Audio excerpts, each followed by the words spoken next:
সাংবাদিকরা প্রোটেস্টারকে ধরে ধরে পুলিশের হাতে দিয়ে দিয়েছে। আপনারা এসে নিজেরা দেখে যান যে আমরা কারো মুখ বন্ধ করছি কিনা, কারো ফ্রিডম অফ স্পিচে আঘাত করছি কিনা, কাউকে বলছি কাউকে মানে ইডিওলজিক্যাল কারণে কাউকে প্রসিকিউট করছি কিনা। আমরা চেষ্টা করছি জার্নালিস্টদের জন্য জার্নালিজম করাটা সেভ করা, এটা আমাদের দায়িত্ব।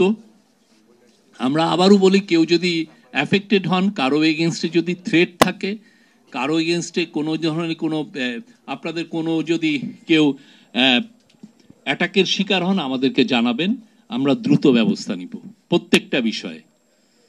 আমরা চাই বাংলাদেশে নতুন বাংলাদেশে মিডিয়া ফ্রিডম সবার জন্য থাকুক, যে যেই আইডিওলজিক্যাল পজিশনেই থাকেন না কেন, যে যেই পলিটিক্যাল কালারেই থাকেন না কেন, যে পলিটিক্যাল আপনি যেই পার্টি করেন না কেন। এটা হয়তো এমন একটা পলিটিক্যাল পার্টি কেউ মানতেই পারছে না, কিন্তু আমি আপনাকে ডিফেন্ড করতে হবে।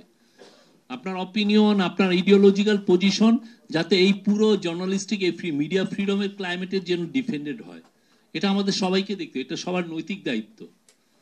যাতে আবুল আসাদের মতো লোকদেরকে যাতে টেনে হিচড়ে আবার আর একটা সিচুয়েশন যাতে না হয়, এটা আমাদের সবাই প্রিভেন্ট করতে হবে। এই ধরনের কাজ যেন বাংলাদেশের ইতিহাসে যাতে না হয়।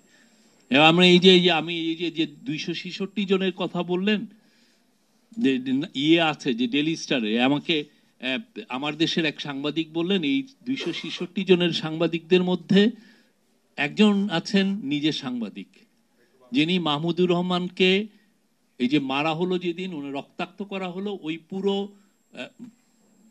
ওইটা লিড দিয়েছিলেন সেই সাংবাদিক।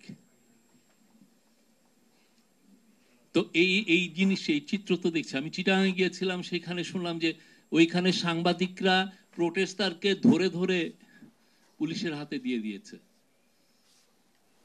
এখন যদি ওইখানে ওইখানে প্রোটেস্টাররা বলে যে আমরা যে সমস্ত সংবাদপত্রে এই কাজগুলো হয়েছে সেগুলোর দিকে মার্চ করব, আপনি কি করবেন? তো আমরা এই জন্য উই নিড, এগেন আমি বলছি, আমরা একটা নতুন সোশ্যাল কন্ট্রাক্ট দরকার সাংবাদিকদের জন্য।